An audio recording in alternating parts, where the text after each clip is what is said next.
but I'll go see movies with anybody. I'll see them by myself, or I'll see them with someone else. It doesn't matter to me. Like I'm there to see the movie. I'm one of those people that I will turn my phone off when I go see a movie. Like I don't want to be distracted. I think I probably enjoy movies more in the theater than I do at home Oh, I do because too. I'm on my phone so much at home. Like if I get a little bit bored with the movie, I'll start getting on the phone and stuff like that. And I don't enjoy it as much.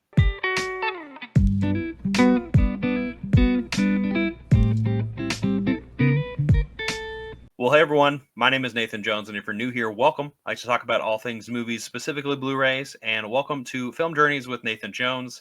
And today, this is the second iteration with this new channel name, and this time I've got my good buddy Steve with Excelsior Movie Reviews. How are you doing, man? Yeah, I'm doing great. Thank you, Nathan. Yeah. Well, I was going to say we've known each other for a few years now. Just on the platform, we've been on a lot of live streams together, but also just in the comment sections of each other's videos and whatnot. When do you remember like the first time we interacted at all? It was probably like 2022, probably somewhere in there. Yeah, Yeah. a few years ago. But yeah, no, it's been good ever since. I mean, I feel like this community has fostered a lot of good people. So and we all have our different interests to attach to this big interest that is movies. But yeah, for people who are watching this for the first time, welcome to the Film Journey. We're going to be going down memory lane with Steve here, talking about his life and time with film and the medium itself. And so, yeah, I always love to start the question off with recalling some early memories with movies. Can you recall your earliest movie memory or some memories? I do, yeah. So I'm a lot older though. So I was 6 in 1979. So my dad used to take me to see James Bond movies, and the first one I saw was Moonraker. No, nice. If you know, I mean, a lot of 80s stuff. Roger Moore. Yeah, Roger Moore. Yeah. Much more, yeah. So Yeah. I don't know if you know the story of Moonraker. It was kind of a space theme kind of thing because of Star Wars. Basically, was a huge hit in 1977. So at the end of that movie, they usually at the end of the James Bond movies, they would say, James Bond will return in For Your Eyes Only, and that was in the movie The Spy Who Loved Me at the end of that movie. But because of the hit that Star Wars was, they said we need to have a space theme kind of movie, and they said Ian Fleming wrote a book called Moonraker that has that kind of theme to it. So that was the next one they did in 1979, and then they did For Your Eyes Only in 1981. So, so that's really young. And he took me to see like like that movie and For Your Eyes Only and Never Say Never Again, and then the last one was Octopussy. But Yeah. that was Roger Moore's second to last one. They did A View to a Kill after that. I don't think we saw that one in the theater. Maybe we did, but yeah, that's fantastic. Those action movies, and like I said, a lot of the movies that I love come from the '80s. So a lot of classic movies like Raiders of the Lost Ark and Empire Strikes Back and Return of the Jedi, Back to the Future, and all these great movies and stuff like that. Popcorn movies, that kind of stuff. When you're Yeah. younger, you want to see these action movies that kids want to see. E.T. I saw E.T. in the theater. Just all these great movies. At that time, Steven Spielberg and George Lucas are a huge part of my life. With John Williams doing the film scores for most of their movies, both of their movies. So that's for me. Those movies are the foundation. And then as I grew older in the '90s, I started watching darker movies and more cinema type films, kind of stuff you would see on Criterion. And I love movies, so it's not like for me that I'm some kind of snob about those movies aren't relevant now because these movies are more important. I'm not like that. I just love movies overall. So that's how I feel about it. I feel like everyone has a different journey, especially when you're younger. You're going to love more action films and horror films, and which I love it all. It's not like you ever grow out of that necessarily. We just kind of add on to it, add on to stuff like Oscar worthy kind of stuff and awards films. But I don't look down at horror. I love horror movies. So and some people are like that. They don't want anything that's comedies or horror. Once they get older, they just want to see dramatic, those serious movies that Yeah. are Just depends on the phase of reinventing the life. cinema. I feel like it's like the phase of life that people are in, that have those different things. And I like how you mentioned James Bond movies when you were growing up, because you and I share that, but different eras of Bonds, right? Mhm. Pierce Brosnan was my Bond growing up. Great Bond, yeah. Yeah, and GoldenEye, of course, I watched that film because I got the Nintendo 64 game, which is an incredible, Yeah. one of the best video games of all time. But it's funny you say that, watching those like more films in the theaters, because I got a lot of those on VHS from like Sam Goody, or like Suncoast Video, I think is what it was Okay. called. Mhm. Yeah, Right. and I used to go up, with my dad, and he was actually the one who kind of shared that love of James Bond with me, and I watched the Sean Connery movies, the George Lazenby one of Right. Roger Moore. That's a You classic know, movie, though. it is, it's one of the On best. Her Majesty's Secret Service is just, he's not a great actor, but it's a great story. Yeah, It's I mean, and even the pivotal for director's him. not great either. What Peter Hunt, I think, directed that. He's more like an editor. And the way he edits the movie together, the action is just crazy. And the way he kind of cuts scenes out, kind of takes some frames out of it, and then just it makes it look tougher. But More frenetic. Diane Riggs in that movie too. If you've seen Game of Thrones and Oh the yeah, Avengers TV series, she was in that movie. So that movie's a great story. That it's like you could use an inexperienced actor like him, and actually still have a great story. I mean, it has a great ending. It's Bond in Four Eyes Only. Roger Moore, he actually visits a grave site at the end of yeah, that movie, and it's a callback to that right. because the Roger The Moore movies transition. aren't based as much about on the Ian Fleming books, because a lot of the books were kind of used at that point. If you know, with Bond, they would always use like titles from Ian Fleming's books, but they would Yeah, change characters and villains would, sets and stuff, locations would change, and kind of the basic story, but they would change things and kind of mix and match different based on where they were in the location. They kind of mix things up a little bit there. So yeah, I love action films. So and Daniel Craig's a good Bond as well. So oh I'm yeah. not like Like I actually like all the Bonds. I mean, even like I would argue Timothy Dalton and Roger Moore probably are like the weaker of the right. bunch. I mean, but at the same time, I had like you said, like your introduction was Roger Moore more so. Um, and say, do you remember? You said 79 into 80, one or two. What that was theater experiences, right? Were there Mhm, like right.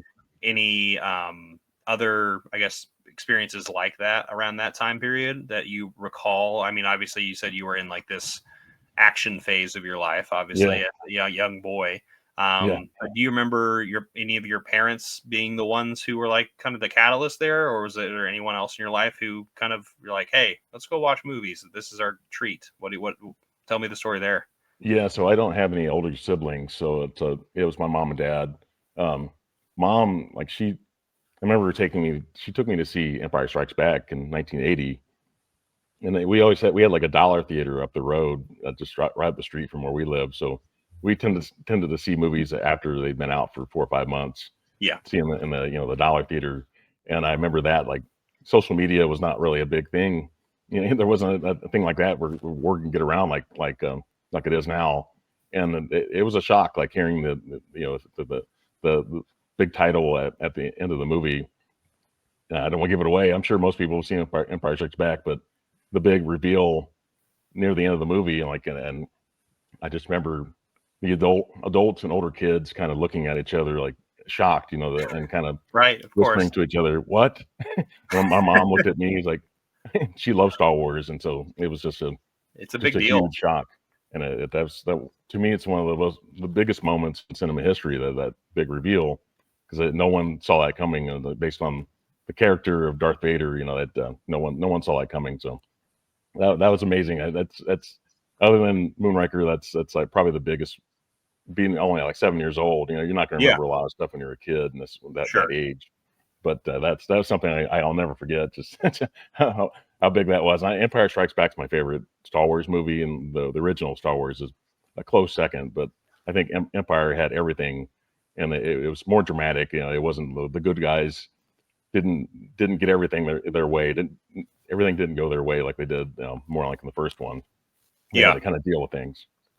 Well, I think, I mean, you and I are in the same boat. 5 and 4, my top two, and it goes in that order. Mhm. So, I mean, I think that's a lot of people's order, but I mean, it makes complete sense because, yeah, there's nothing like 5.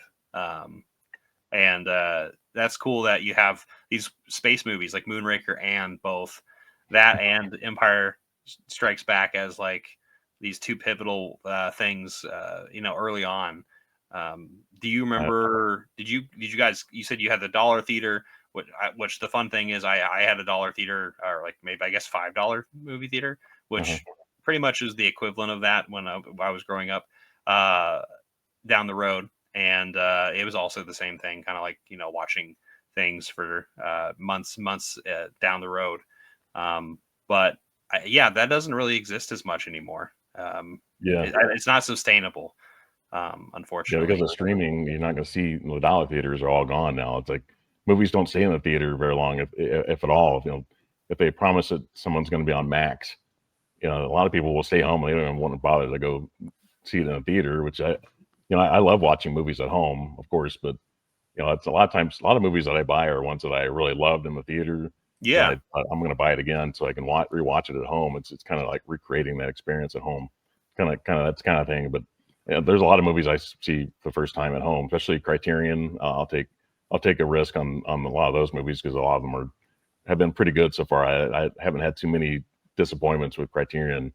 Another movie I saw in the theater with my dad and I think some neighborhood friends. We went and saw Star Trek II, The Wrath of Khan. That was that huge ending. Like these are another like the sci-fi.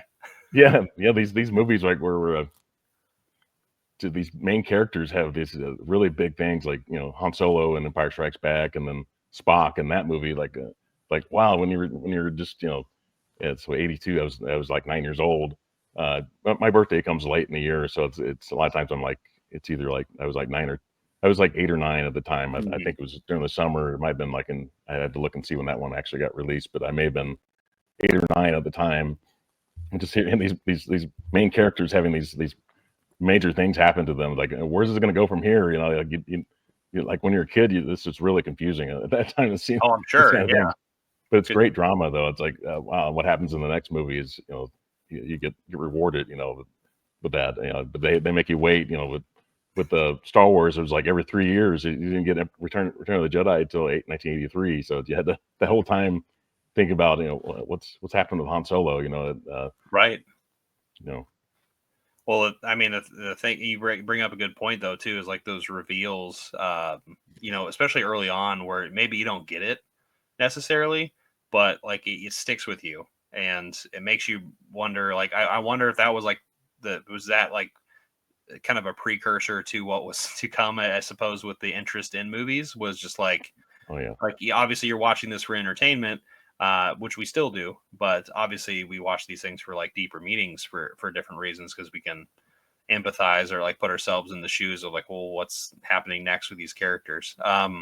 yeah. Is Was there like any other films around this time, obviously like up into like adolescence, you said like 7 to 9 kind of here, but were there ones that kind of in the mid 80s, did you start collecting like the going to like Blockbuster, or like how did was there what was the Yeah. balance like in terms of like going to like the theater or like watching movies at home?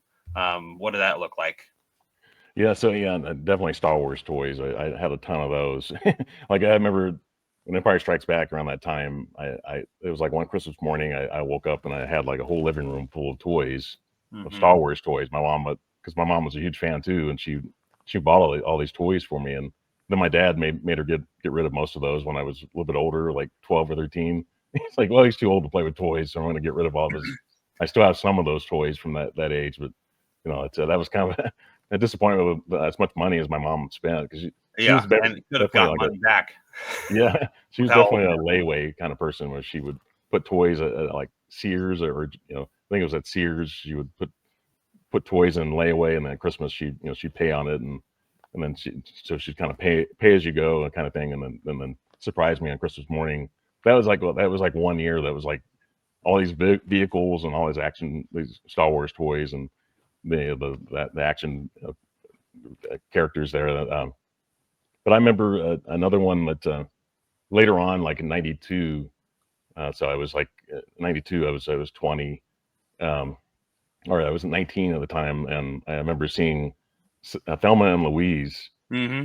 And I have that on the Criterion Collection. I had not seen that movie since. That was like a blockbuster kind of thing where I checked it out. I think I saw it in theater as well.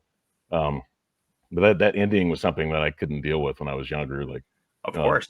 it was like, but as I get older now, it's like the ending makes so much sense. And Yeah. I ask people all the time, like, did Thelma and Louise win or did they lose? Like, it's hard to say based Both. on their fate was basically sealed at that point, and so it's a tragic kind of decision they had to make there in that movie. So yeah, but that's one I appreciate so much more now. Now that when I was in my late 40s, and seeing that again after so many years, like now it makes so much sense what really Scott did in that movie and those two characters, what they kind of went through. It's just a tragic story, you know. Yeah, but also like they had a smile on their face too. So Yeah, they're like, that's let's the just do cool. this. Yeah. Well, I mean I mean you said you were, late teens, almost 20 at that point. So like obviously these types of emotions are starting to really like you're starting to think about these kind of things a little bit more, or at least be like, well, this is challenging my normal everyday kind of viewpoint on how I'm living my life. And it like I those like I guess I mean you know what happens in this one, but it kind of makes me think of like, unambiguous endings, things that Mm, like for movies. I know some people are like live or die by like how a movie ends. Like it could either make or break the entire movie, which sure. I don't fully get myself, because I like Game of Thrones is a good example right now for me, where like you look at the whole show. I loved the journey of going through that. The Yeah, ending, me too. not necessarily the way that I wanted it, nor was it the way a lot of people wanted it. It was rushed, but at the same Hmm. time, I'm not going to damn the whole damn thing for because I, didn't like how it turned out. Like, no, the show still was like as a part of my life, and there was a lot of really great moments that I'll never forget. Yeah. Like that's what matters. Like, I don't know, Yeah, it was a going on great show. I a mean, side I rant. love that episode 803, and that 803, that third episode. They put all their money and all their effort into that one episode. It was like 6 episodes for that last season. Right. That so much action. Just like, oh my god, what's going to happen here? Where are these characters going to go? Like, is someone's going to die? The whole thing. And then they kind of wrote themselves into a corner just based on where the Right. characters were, where They were over the it. villains were, or the antagonists came from. They had to deal with that location and then go the other way. And after that, it was like kind of a letdown at that point. But it's kind of where they had to go geographically. That's where they had to go in their map, basically of that area. But it's just that it was so worth it, though. I mean, that episode was just intense. I've never had that much of an intensity kind of thing, and I love the way it ended. Some people didn't like what happened at the end of that episode. I love the way that episode ended. I thought it was great. It was like at that point, like, where do they go from here now? It ended so great. Yeah. Well, I mean, I guess it makes me think more of like those types of movies, like, thinking about, obviously that's a recent example, that we both have seen, but like think about, I guess, in your early 20s, what was life like in Steve's world in terms of movies? Was it like, had this already become a full blown obsession of Yeah, yours? It had been already, this thing. yeah. So You started. I collected a lot of VHS at that point, and then DVD.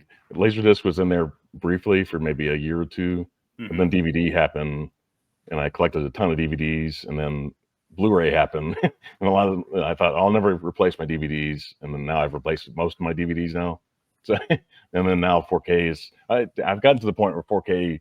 I've had like some DVDs, or I've upgraded DVDs to 4K, but I'm kind of happy with Blu-ray and a lot of to me, like, special features, and like if something's new, or maybe if I didn't like the transfer that they did with the Blu-ray, I'll go with the 4K at that point. But I'm not like someone that has to buy everything on 4K because they're so expensive, and I'm happy with a lot of my Blu-rays, a lot of criterions I have on Blu-ray, and I like some people have upgraded a lot of their criterions to 4K. But those are expensive to do, and like I Yeah. love the Blu-rays, and like I don't see that on all of. I think like Barry Lyndon is probably an example of one. If they ever were to release that one on Yeah, 4K, I'd I would upgrade. upgrade that one to Yeah. have that on Blu-ray because I had Barry Lyndon on Blu-ray through Warner Brothers at one time, Hmm. and then I noticed that they really the color timing on the Blu-ray from Warner Brothers was better than what the Criterion transfer looks like the blue like the blues and reds and the uniforms look more vibrant. I think a little bit more. And I think of that if Criterion were to release that on Blu-ray, I think they would do something more with the color, and the color would really pop in 4K. So that would be one example of a Criterion that I would upgrade to 4K for sure.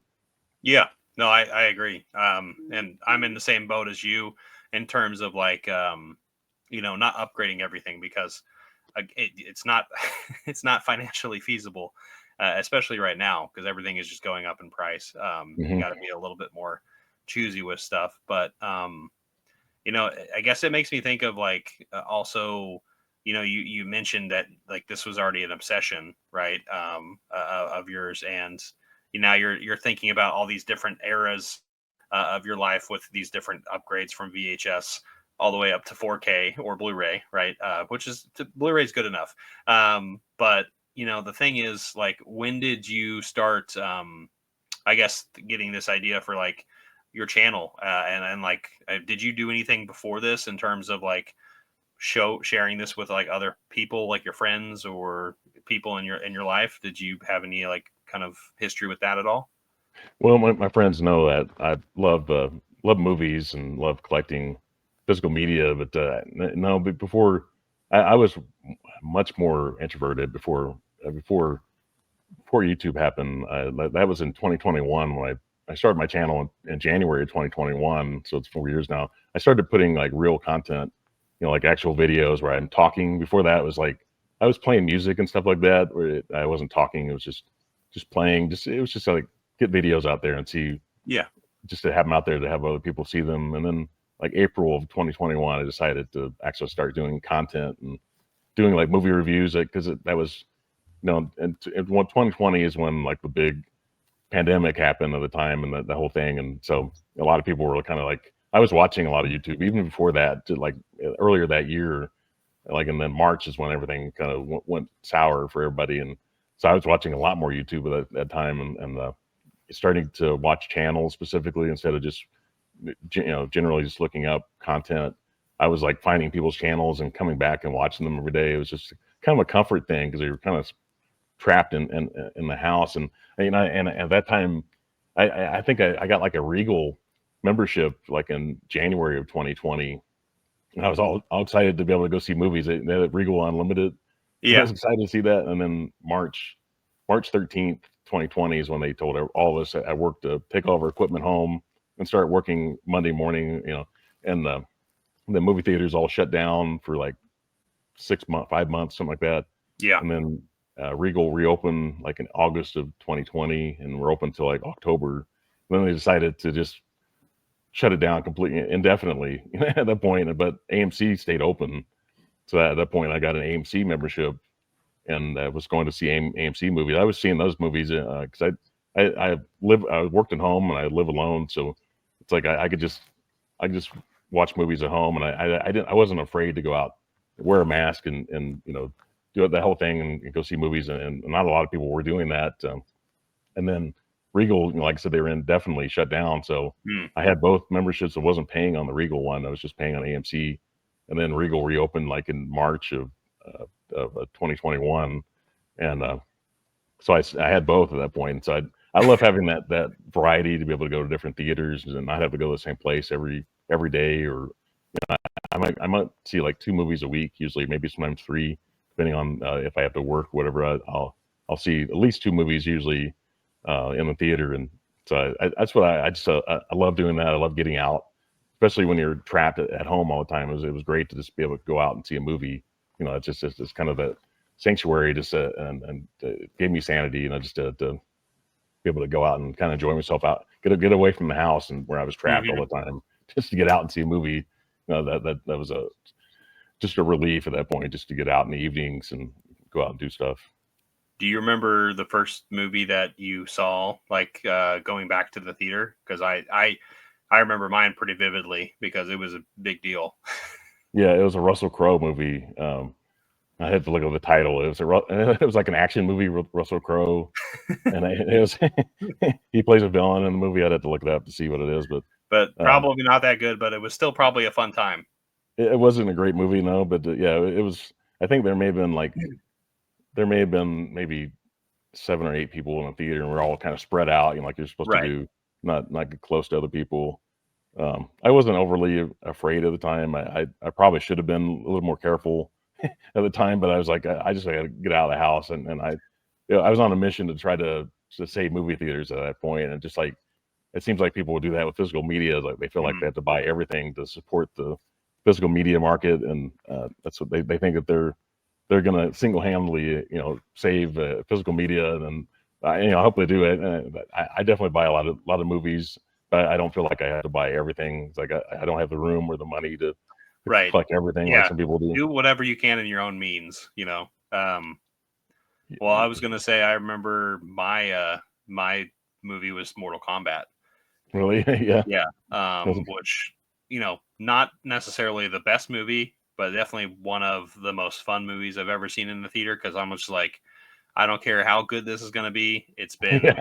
I think it was at that time, it's been like maybe 8 months since I hadn't Well, been like, and I'm like, and going to this because I used to go every week too. I used to go every week, like 2 or 3 times every week, and I was obsessed. And I mean, I ever since then, I haven't really been in that headspace. mhm. I've had maybe moments where I've done that like a couple times, but like it'd be very short lived. Like right now, for instance, I'm just trying to go back to like once a week, once every week, and I'll go to the Alamo and just Yeah. watch something. Yeah, you and Mike were So talking about that. That's a great.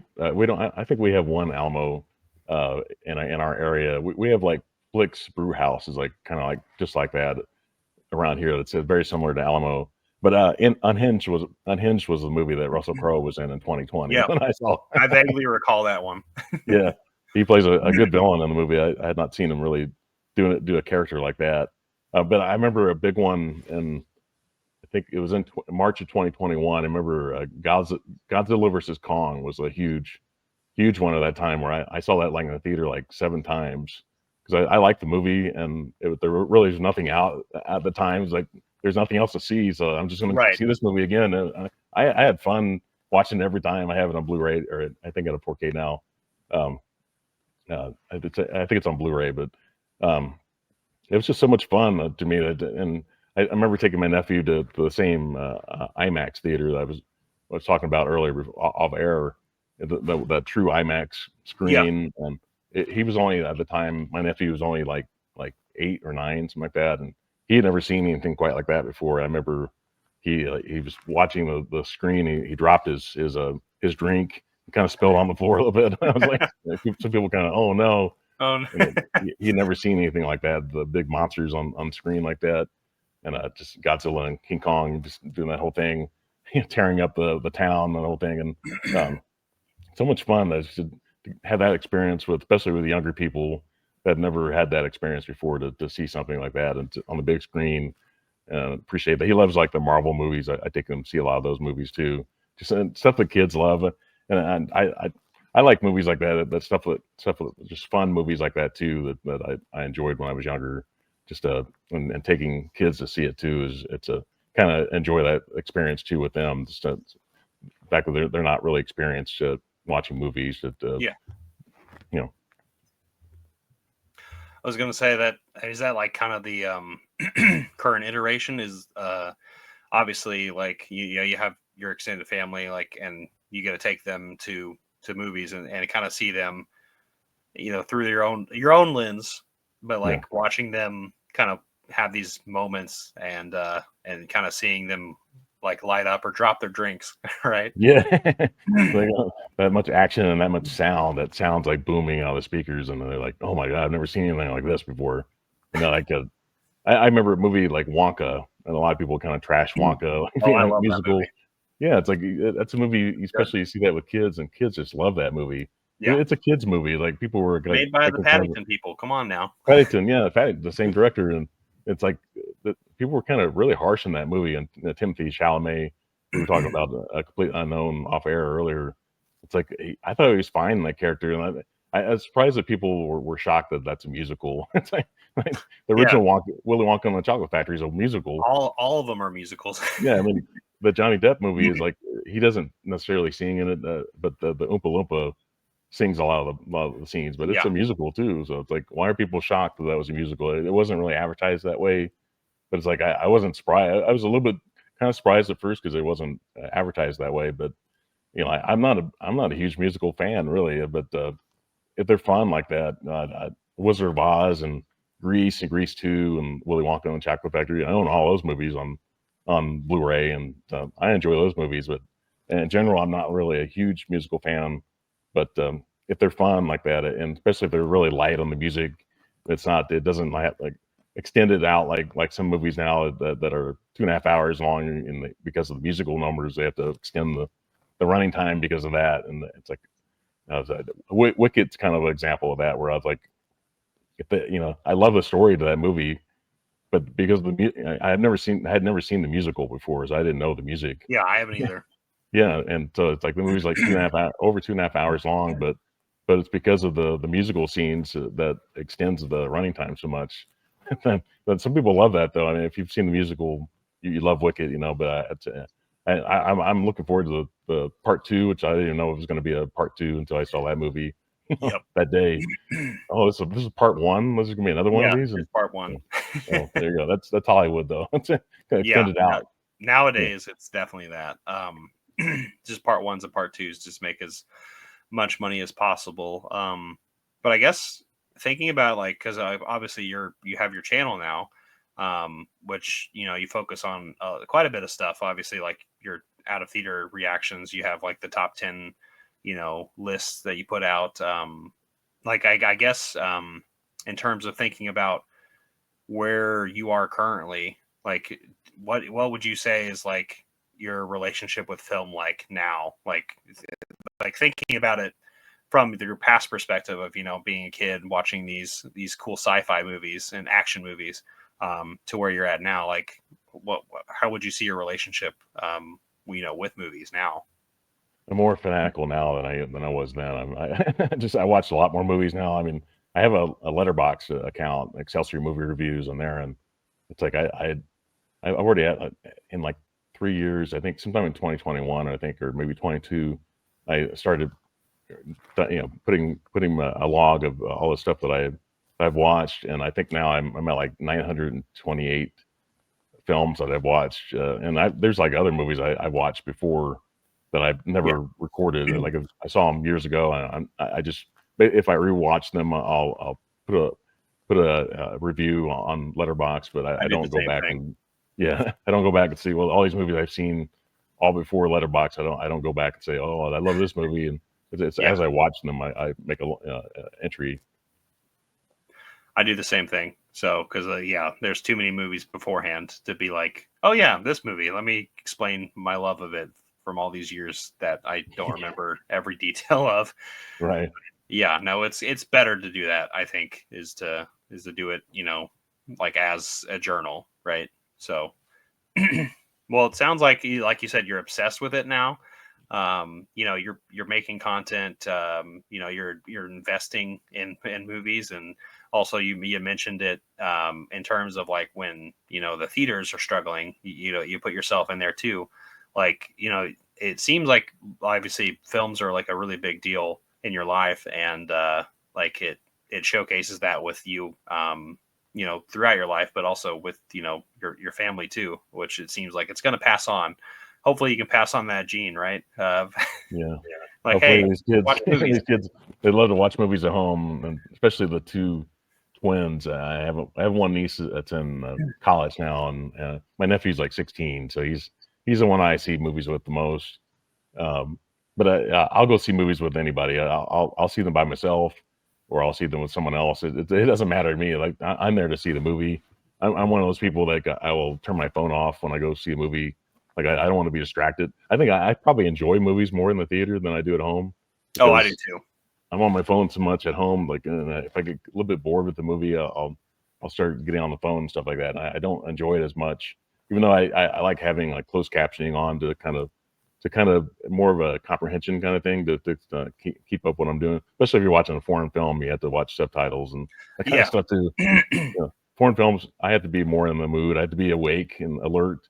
Watch foreign films. I do. There's a period of time like Akira Kurosawa's movies. I love his movies. I've watched so many of those in recent years, and they're so the Japanese movies are so light on dialogue and so easy to follow. I think the stories are they know that from an international standpoint, they want their movies to appeal to everyone in the world instead of having something so wordy. You know, I think High and Low is probably like the example of one that's like really heavy on dialogue, Yeah. but most of them are very light. I mean, you know, Seven Samurai is really easy to follow. It's a more of an action movie and it's a great story. And the it's like 3.5 hours long and it goes by fast. Like Hmm. I remember when I got the Criterion, I watched the movie once and I wanted to watch all the special all the audio commentaries on them, and I put it off for like 4 or 5 months, and then there was like one Friday night where I watched the movie 3 times with all the commentaries. Like, and it just went by so fast. So I watched like early in the evening.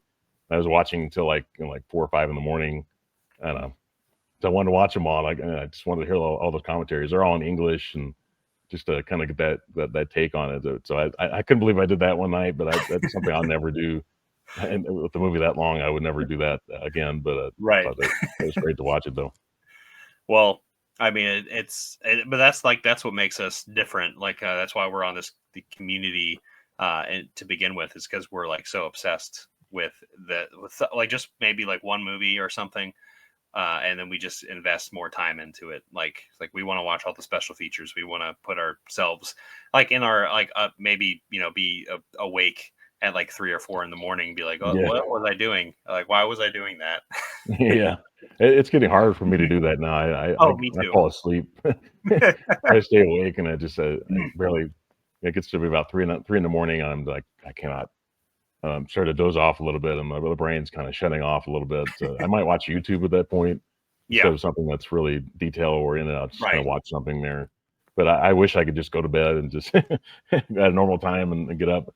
I got a feeling I'm told as you get older that you can't stay up as late, and some people are morning people. I'm more of a late morning kind of person, but for work, I'll get up early to do that. Thankfully, a lot of times I can work from home. At least twice a week, I have to go into the office, but it's at that point I'll get up and I'll get up early and go in like 8:30 in the morning. But when I don't have to work the next day, I'm usually just up late. Like I just it's like you're kind of watching all these movies, like your brain's just working all the time. You're always thinking of that wish list of movies you want to watch, and you just have this stack of movies, and you just want to keep watching them. And I'm somebody like that's what I love about Criterion. Like I'll spend I'll spend the whole evening watching all the special features on a movie.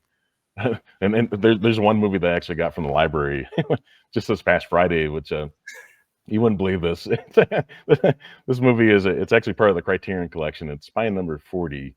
I don't know if you know what that is. Hold on. Spy Number 40. It's a I it's a don't have it right here, but yeah, yeah. But the movie is Armageddon. oh heck yeah, yeah, yeah. It's like Armageddon. I had not seen this one since this is 1998, and I thought I got to check this out. I've heard so many people talk about the Ben Affleck, they do commentaries where like Michael Bay talks in sections, and then Jerry Bruckheimer talks a little bit, and then Bruce Willis and Ben Affleck, and I think maybe like one or two other people, and just Ben Affleck does a great Sling Blade Yeah, impression. I've heard of it. I haven't seen that. Yeah, I mean, you can get this on eBay for like 14 or 15 bucks, but I thought Oh I'm yeah, just gonna go to the library. I just want to check it out because I don't really, like I said, I don't really collect DVDs anymore all that much. This one doesn't look bad though, but it's shocking though in 1998 to see New York on fire at the time and see particularly what happened, a few years later. sure. There's a shocking scene of like in that where it's like, oh my god, I can't imagine that what happened 3 years later in New York. That just watching that, but I do have three Criterion DVDs I still have on DVD because they've never been upgraded to Blu-ray. Yep. Like Chasing Amy. Armageddon's. Yeah, Good this one. is out of print, but yeah, I have Chasing Amy is one Kevin Smith movie. I have Life of Brian from Monty Python. Love that That movie. one. I have this on Blu-ray. I have both of these on Blu-ray too. It was on a different format, different not Criterion, but then there's another one. I talk about this one a lot. It's called Louis Bluey. If you know that Mm. Terry Zwigoff, he Yeah. did Yeah. Crumb. He did Crumb, and he Ghost also World. did Ghost Story, Ghost World. Ghost World. I'm sorry, Ghost World. Yep.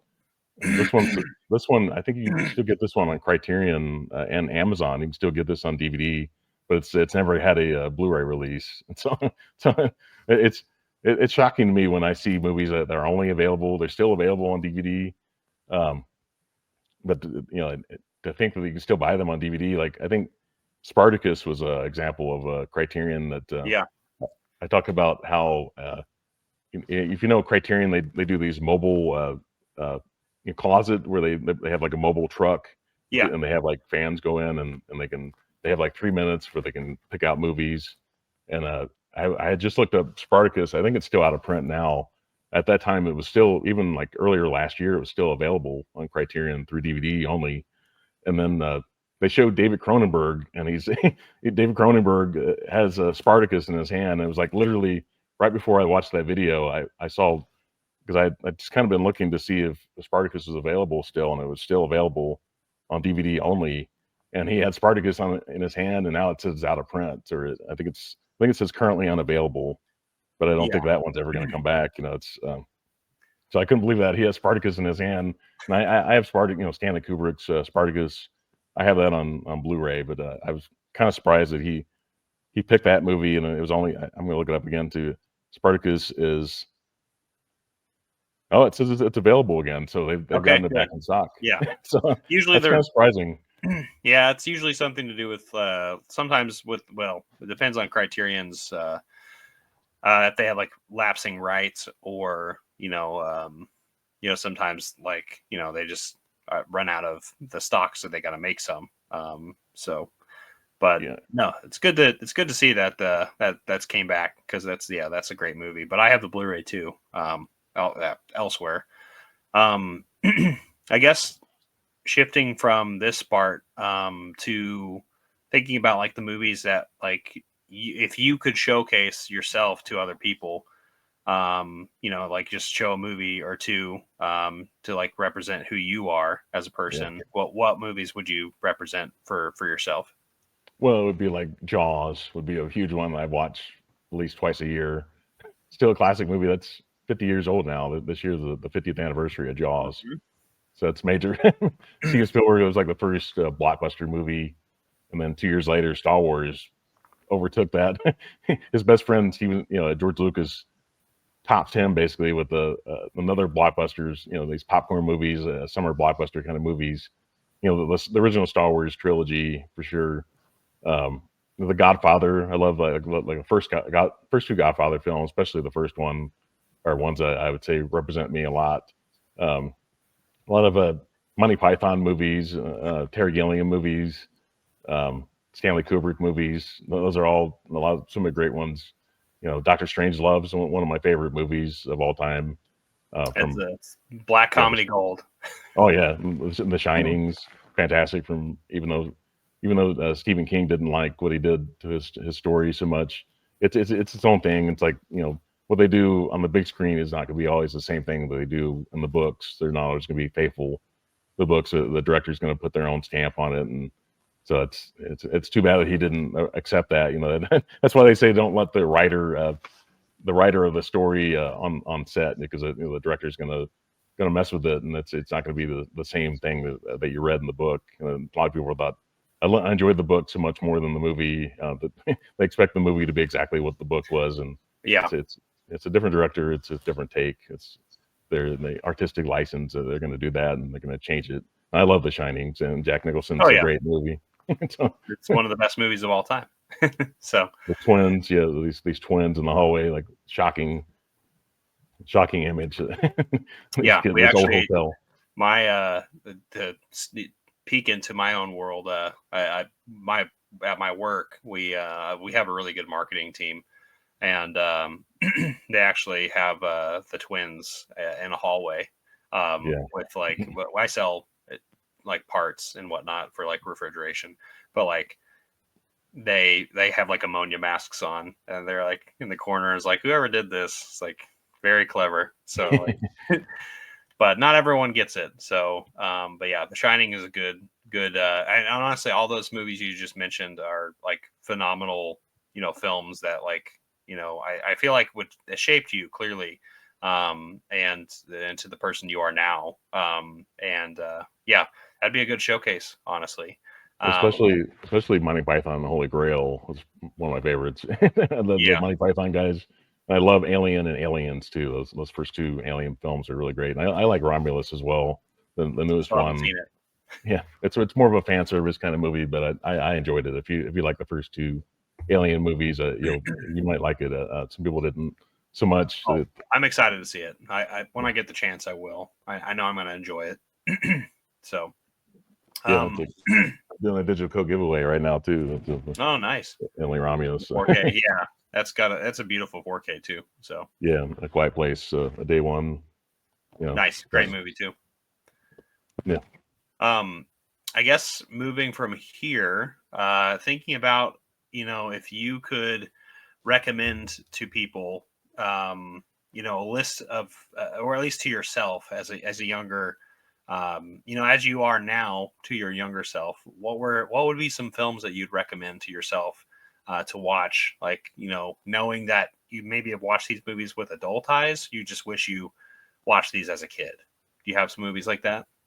Ooh, I can't really think of so much movies I saw later. I think like Martin Scorsese's After Hours. I'd seen that later, like in late '80s, and then I bought it again on Criterion when they released it in 4K.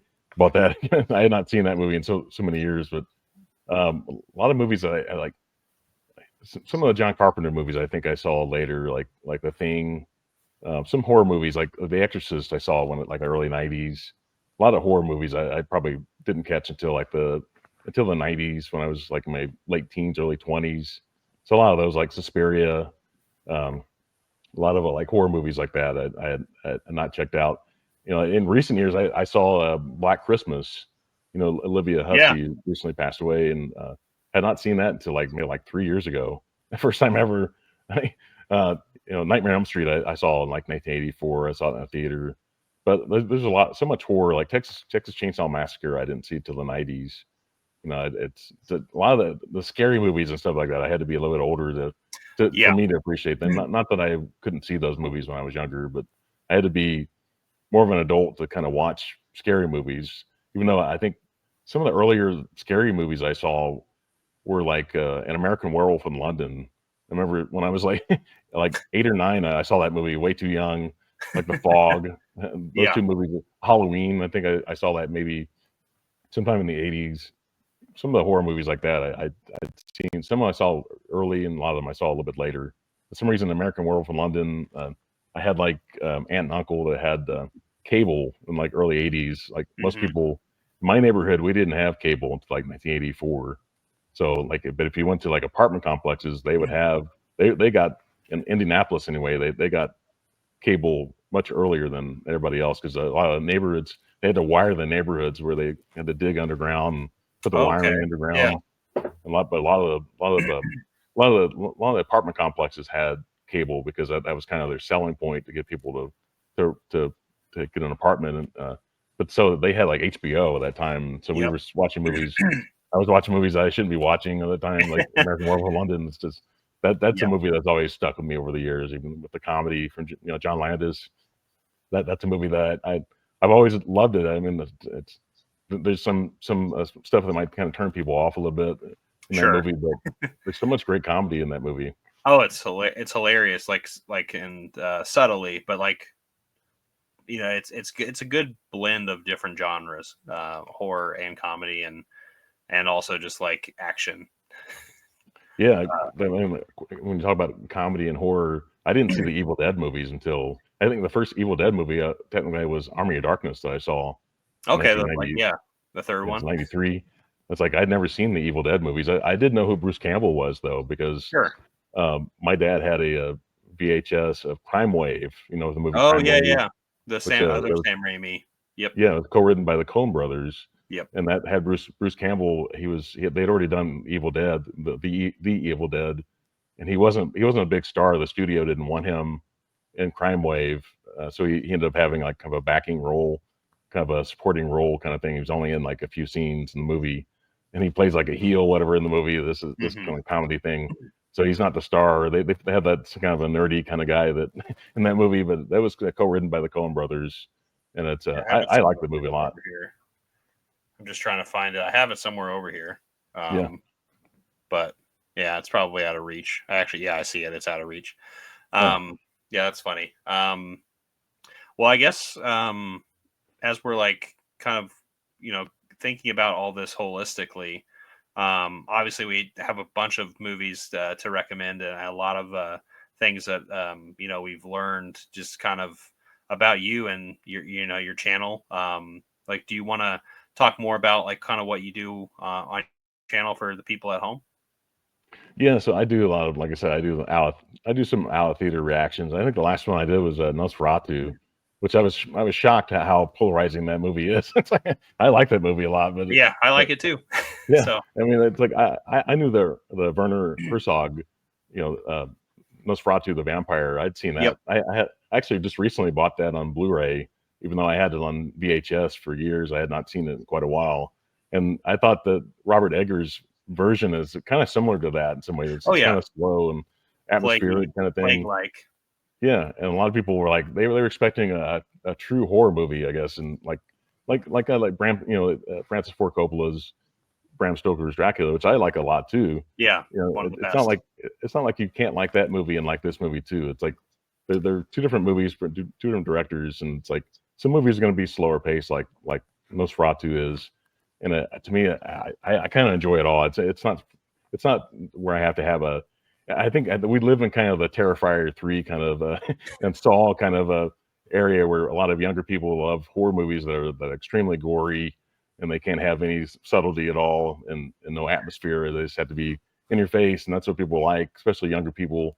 Not that there's anything wrong with those movies. I'm not here to trash those movies, but why can't you like both? And why Yeah, can't you both have exist. some variety? Why can't you like both? And Nosferatu is, if you've seen Robert Eggers' other movies like The Lighthouse, very light, very slow paced movie, atmospheric kind of movie. The Witch is kind of like that too. It's more of like a folk horror kind of movie. I love the Northman too. A lot of people thought that was kind of like Conan the Barbarian. I like that movie a lot. Yeah, great movie.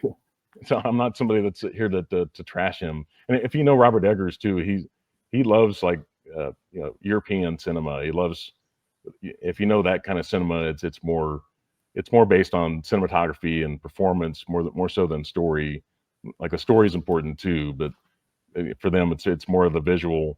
I think Yeah, that's how international movies kind of appeal to to everyone by not having as much dialogue, and sometimes I like movies that have a good pace. I like that too, but like on my channel on YouTube, I make videos where I try to keep the pace going, because I know people could turn me off basically if they hear my voice. I can put people to sleep sometimes with my voice. I like to keep the pace going fast, but it's not. There's nothing wrong with a slower paced film. I kind of have to be in the mood for it sometimes, but um, it's just a different take, a different style, and I appreciate styles. yeah. I mean, that's the thing is like, I mean, that's cool about the out of theater reactions. Like, just talking about the different way we react to movies. Like, obviously, like everyone has a different perspective watching something, and like I value that, and I think that's what makes it unique. Um, anyway, kind of thinking about that and kind of the things you do on the channel too, like just talk about physical media, and you also talk about like a lot of top 10 stuff too, Yeah. which I quite enjoy. Oh, they, Even though I don't always comment oh because yeah, that's fine. I'm just watching stuff in the background a lot of the time. But Yeah, I do that a lot too. I mean, I'll put a like on. I've been on YouTube so long that a lot of times I'll put a like on a video right when I start off. I don't. It doesn't matter what they say. Unless there have been some YouTubers where I've like they've said something that have upset me so much, and I can take people's opinions, and but if they say something that's just outrightly kind of rude or something I don't agree with at all, I might just take the like off. Just I won't put a dislike on a video, but I Yeah. might remove the like maybe. But most of the time when a video starts, I immediately just by instinct I just go immediately to the like. It's like I don't really think like they don't have to. Most of the time you don't have to convince me that to like. If I were to like, if I'm subscribed to somebody's channel, you don't have to sell me on your video or you know even if it's a ranking video, it's someone's opinion. It doesn't have to be exactly like your opinion. I've learned that I have a music channel as well called Excelsior Music Reviews, which would not recommend having two channels if you unless you have a lot of time to do that. But I've learned a lot there that people's rankings are going to be different depending on Oh yeah. when they like in music when they started with a band or with a movie. The rankings are not going to be the same. And I always say, leave in the comments. Let me know what you think. You know, what's your ranking? Because your ranking's not going to be the same as mine. And I try to respect people's opinion, and I try not to kind of rudely put like a comment on there and say, you know, you don't know what you're talking about or whatever. Usually it's Yeah. kind of like I've learned like that people can have their own opinion on something. It's and then their experience. You know, like say with movies and music, it's all subjective. It's like someone's experience with the movie is going to be different from yours, and if they're younger than you are, they're gonna they started different at a different time. They're not going to appreciate maybe something as much as you do, and so their ranking's not going to be the same. And I've just learned that a lot on YouTube to kind of respect people's opinion. You know, just do that. And I like I said, I don't always put comments on videos either. I might watch the video. Sometimes I'll leave a comment, but a lot of times they may not know that you put a like on their video. But you know, it's if there's somebody I'm subscribed to, and I can't watch every channel every day and watch every No, video. we don't have enough I can't time. do that. But frequently I try to put a comment and just let them know, just say hello or whatever like that. And if they know if I put a comment on their video, that they definitely should know that I put a like on the video too. It's Yeah. not like you have to remind me to put a like. I watch people that in my videos get like a ton of views and only get like 7 or 8 likes, and then you look to see if you have any like negative dislikes. You know, Hmm. you can only see that in the YouTube studio, Yep. and a lot of times there's no dislikes on it either. Like they may have put a like on the video and then and remove the like or Passively, something like that. I don't know, but or just passively watched it, which is most of yeah. us. So Oh, yeah, but well, I was gonna say, as we're kind of closing this out, what would you like to say to people who are watching this, this film journey, like just talking about your history right now with movies and where you're at and where to find you? Like, let us know. yeah. So my channel is Excelsior Movie Reviews. Like I'd say, definitely subscribe to my channel, subscribe to Nathan's channel as well. The whole thing, and I just say, just appreciate movies, and you know, you don't have to love every movie you see. You just kind of appreciate it at least. But some movies are not rewatchable necessarily, or you may appreciate them seeing them one time. Some movies you watch them, you think you kind of like lukewarm on them, and then you see them again 2 or 3 years later, and like oh, all of a sudden kind of clicks on the second viewing. It kind of clicks on you a little bit there. And, you know, there's something like Terry Gilliam, the Fisher King was a movie that I didn't love when I first saw it. I liked it, but I didn't love it. And now I've learned to love that movie. Citizen Kane's the same way. It's like a movie I liked when I saw it the first time, but I didn't love it. It wasn't like the greatest movie that people had said it was necessarily, but it's grown on me so much over the years, that kind of thing. So yeah, definitely just appreciate movies, and please subscribe to our channels, and just love YouTubers and how hard we work to try to entertain you. Yeah. Well, I appreciate you coming on, Steve, and then also, everyone watching at home. I hope you subscribe to both our channels, hopefully. But yeah, go check out Steve. I was going to say, check out both channels. I forgot about the music reviews, so that's on me. No, that's But okay. I yeah, don't put I a ton mean, of like videos up. most of I've us had watch some this. videos. It's not something I can put up very often. It's usually when I'm on a holiday break or whatever that I've had like 3 or 4 videos this year. I don't do one every week. Just whenever I have a time, and it's hard to come up with ideas, this kind of thing. And I do a lot of hard rock and metal too, which is not going to be for everybody. Yeah, You know, people that like newer movie music now. A lot of the stuff I love is like from the '80s, stuff that I loved when I was a kid and early in like '90s.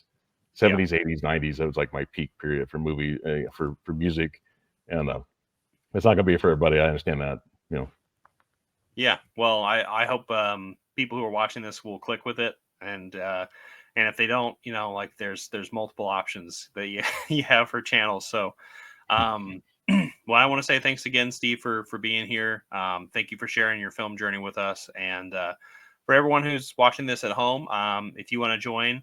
Let us know down in the comment section down below. If you have some questions for either of us, I would love to hear that. And then also, um, yeah, be sure to reach out if you have any inquiries about doing your own film journey on here. I'd love to have you guys on who's watching this. So, but yeah, final thoughts. Thanks again, Steve, for being here. Um, thank you for having me on your channel, Nathan, for sure. And then we're huge Pacer fans too, Indiana yes, Pacers fans too. So that's kind of get the that link Reggie Miller. originally. Yeah, yeah. Reggie Miller, the choke with Spike Lee. So that, Mhm. hopefully the Pacers will continue to improve this year, and we'll see what happens. We're not doing bad right now. We're doing pretty Not good. bad, no. So Yesterday was a good game. Yeah. yes, it was.